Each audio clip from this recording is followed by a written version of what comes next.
welcome to Artist Talks episode number 9. My name is Anton Valdbauer and I'm a founder of Deep Dive Dance, which is hosting this interview. Today our special guest is a Swedish dancer, choreographer, teacher, actor and producer Charlotta Övferholm. Her career spans truly a lifetime as she never stops to inspire, amaze and entertain her audiences worldwide.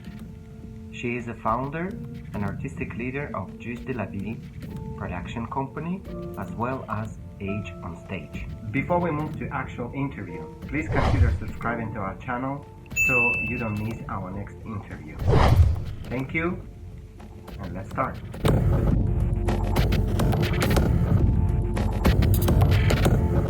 Thank you, Anton. You're amazing. Let's jump basically straight into it. My first question is always how everything started, so to say. When and how you became to a realization that you want to dedicate yourself to dance?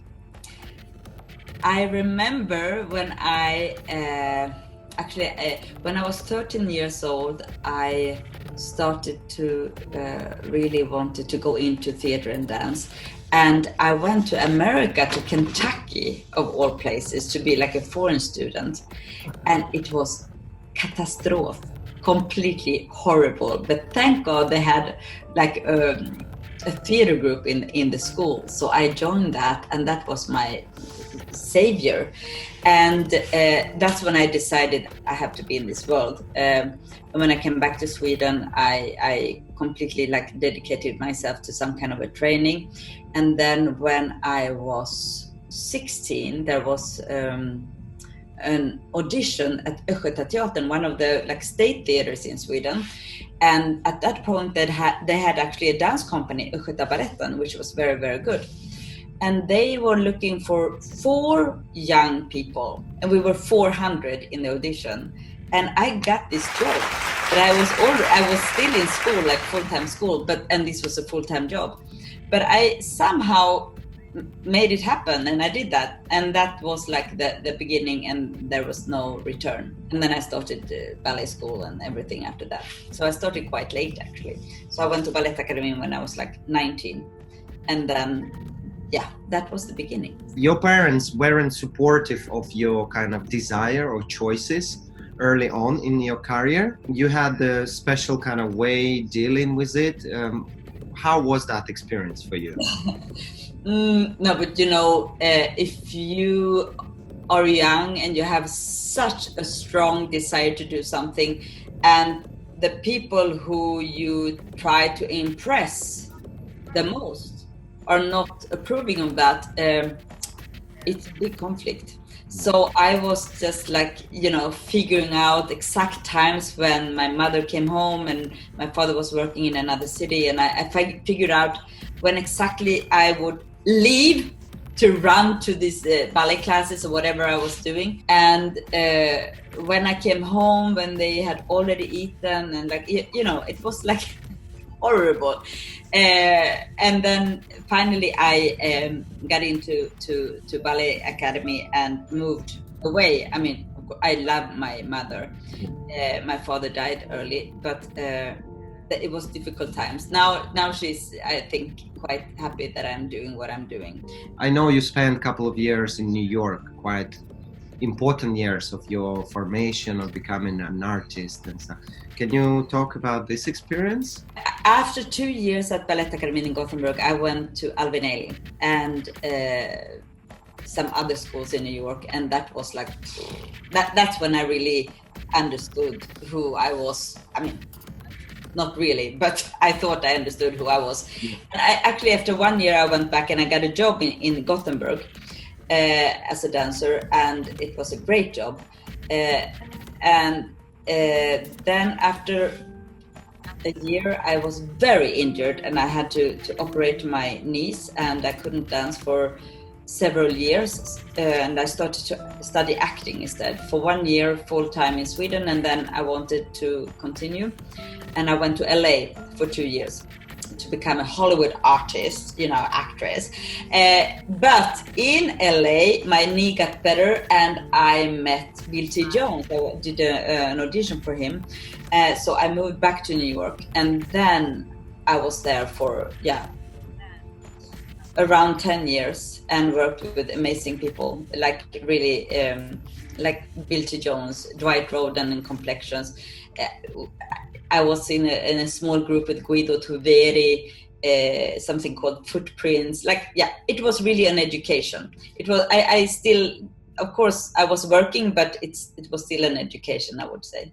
Yeah. But it was so much like on, life or death in New York at that time, in the 80s and 90s. But then decision to come back to Europe. The decision was really that I felt like it didn't matter how much you worked, how many hours you still were like sleeping on the floor somewhere and sharing things and had very little money. And the work you did, you didn't really make money on, like the dance work. Yeah. So you always had to have another job. And I had done the work. I would not say all the work, but I had worked with people that I really respected. And in America at that point, I felt like the black dance theater was the power and the powerful, like the Ailey and Complexions and Bill T. Jones. And I wanted to be with Pina Bausch. That was my dream. So I was like, I have to go to Pina. Yeah. So I went back to Europe and started to audition a lot in Germany and around. And so 96, I started to work in Germany. I went to Pina, but she thought that I was too sportive. I looked like a sportive girl. But I was happy to be with DV8. Yeah. And then it continued in Europe with a lot of amazing, great work for many years. So I haven't spent a lot of times really deep into like a New York dance scene in 80s, 90s, and then coming back in Europe and having quite successful established career there with many, many people. What, in your opinion, is the biggest differences cultural-wise between two continents? The old Europe and United States? Many differences. When I lived in New York, I thought I could not live without New York. And that I thought that's where dance was. But what I really feel that Europe has more is a possibility to go deeper into each artist. And I don't mean me as a dancer, I mean actually the choreographers and the systems of being able to live on your dance and being able to have this as a real job. As a choreographer, they have a possibility to create their world and their spine and their like stamp as an artist. And of course you can do that in America also, and with a lot of blood and sweat and tears, and I know many people who do that, but it's easier, even though it is difficult, but I think it is easier in Europe because governments and the states and the countries. Interesting enough, I was talking about this, the value of art or culture in each country. That it's still a question, but I believe that they have a higher value in Europe. Yeah. So Pina Bausch didn't work out, but DV8 did. How is it to share? Because I'm sure with him you have to share blood and tears and sweat and everything, day after day. How was this work process?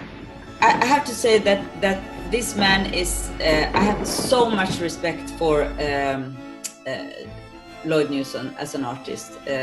His work is so deep, has so many levels. Is like groundbreaking and you cannot compare his work with anything else actually.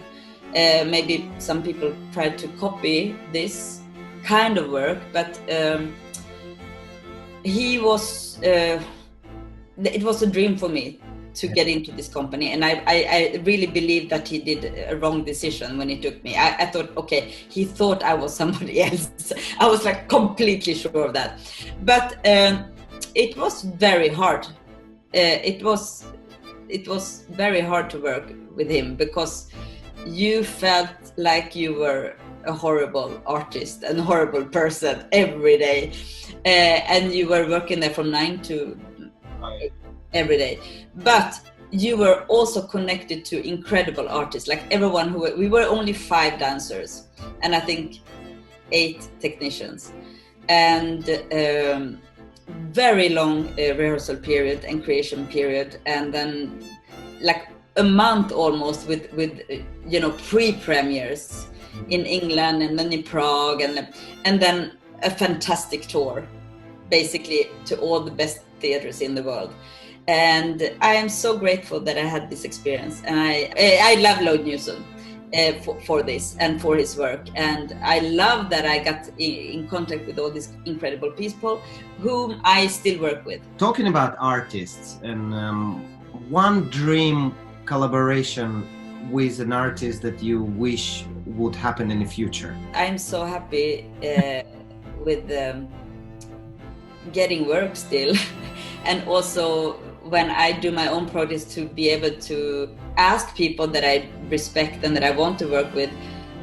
So I'm just really happy for everything that I get, and I don't want to name drop any people, but there are some people that were like my dreams from the beginning in my life that I still didn't. I did a lot of things. I almost did everything. So there are some that I still, but I don't want to say those names because I feel like, sometimes when you give out energy, you kill it. Yeah. And I still have that dream. So I hope that it will happen. I think it will. About your own work, when you are the creator, where does the inspiration come from? I would say that every project is different.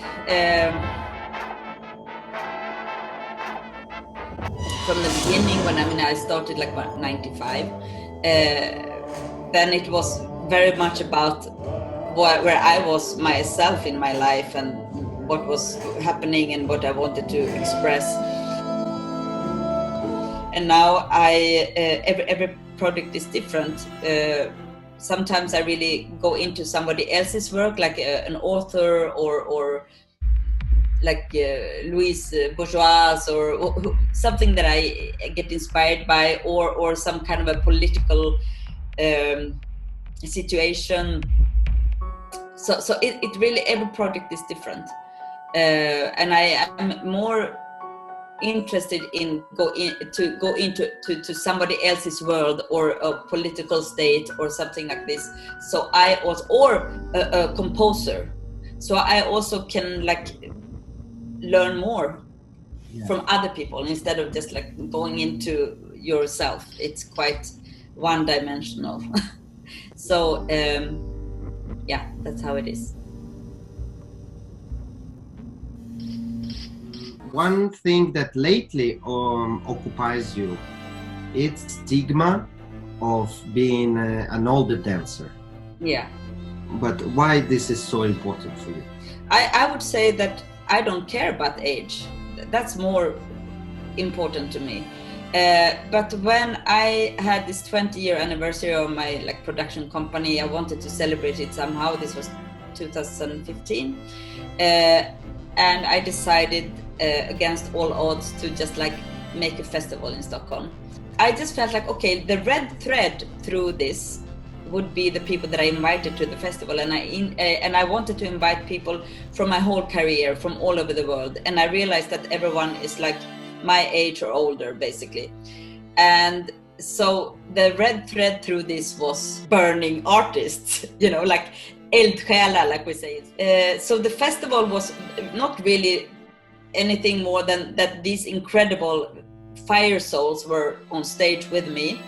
And then I decided to do one day of more like a conference, and invited Madeleine Ritter, who just started Dance On Ensemble in Berlin, which is also a company with older dancers, and some other speakers to talk about this, that it's difficult to be, a little bit older, especially in the institutional theaters where you actually can have a salary and things. That when you're about 42, then you get your pension. Of course, you don't have that when you're a freelancer, but that was a good starting point of discussions. Yeah. After this, I was asked by Madeleine Ritter to join an amazing EU project, or we started to apply for this EU project. There we started with really like focusing on this with age and stage, which I think it's not only in the theater world, it's all over in any kind of business, some kind of a discrimination of age. Like the young people are more important in today's society. But these 3 years that we have been working on this in a lot of different on a lot of different levels, I believe that it has changed. So I mean, I don't feel old, and I mean, like, I don't feel old at all, more than that my body is falling apart. But you know, when the gay pride started, they had to go out and fight, and they had to like let their voice be heard. Now they don't need to do that anymore, at least not in Sweden. I think they're very accepted, and of course there's always problems for certain people, but I think maybe we need to keep like having this subject quite alive for a while, and then maybe it doesn't matter if you're like 14 and 85 dancing on the same stage. I don't think it matters, but yeah, that's why I still work on my project Age on Stage, and now we actually we got another EU project for 3 years, so it's not over. So we're starting a new 3-year project with 11 partners. Now, darker question. Yes. Biggest fear? I mean, it's also difficult. I actually had a very, very close friend dying about 3 weeks ago, and then somehow it's more important to just embrace every day and not be too afraid. I say that I'm more afraid of like losing people than having some kind of a fear with my dancing life. You know, I already lost parts of my body, and they hurt all the time, even the new parts. So it's, I think with the art world, or our way of living, you and me, Anton, is to just find ways to keep creating and being alive and being actually important to the world, even though we might not feel important, that it's not like, what the fuck are we doing? But since the world is not thinking that it's important, it would be very dangerous if we also start to think that it's not important. I think we need to support each other and keep doing these kind of things that you're doing. That's amazing. Do you feel appreciated professionally where you are right now with the work that you've done so far? I feel now actually interesting enough with this age that I'm more wanted here also, and I feel like I've found a way to deal with whatever obstacles, like, you know, with money and and I but it's true. I think that what I've been working on, my work has been maybe more appreciated or embraced in, for example, the eastern part of Europe, where they are also very loud and expressive somehow. But I like to also go a little bit more silent and work with other people who maybe are, you know, I think we all have so many different levels. We're not just this or that. So it's really beautiful to work with other choreographers or directors to let these parts of yourself come out. At the moment, I am very happy to be in Sweden. Advice to younger, future aspiring dancers or artists in general? First of all, I want them to really go deep and understand who they are, and believe that whatever they are, whoever they are, that they're exactly the way they're supposed to be. And then they need to train, like there is no way out. Just get everything, like all the technique you need, on whatever, it's better to have everything than just one thing. I think if you only eat bread, you will not, have all the nutrients if you want to be a versatile dancer. And training is the most important to build your body as a young dancer. Later, you maybe don't have to train so much. Maybe you have to do other things to be this artist. But this body that you have, it's your instrument, and you cannot compare it to anyone else. And you are the art. So I think to really be very serious about that I would suggest for everyone who's young and lost. Thank you once again for participating. Bye-bye. Please remember, support dance and art. And on behalf of Deep Dive Dance and me, Anton Valdbauer, we thank you. Until next time.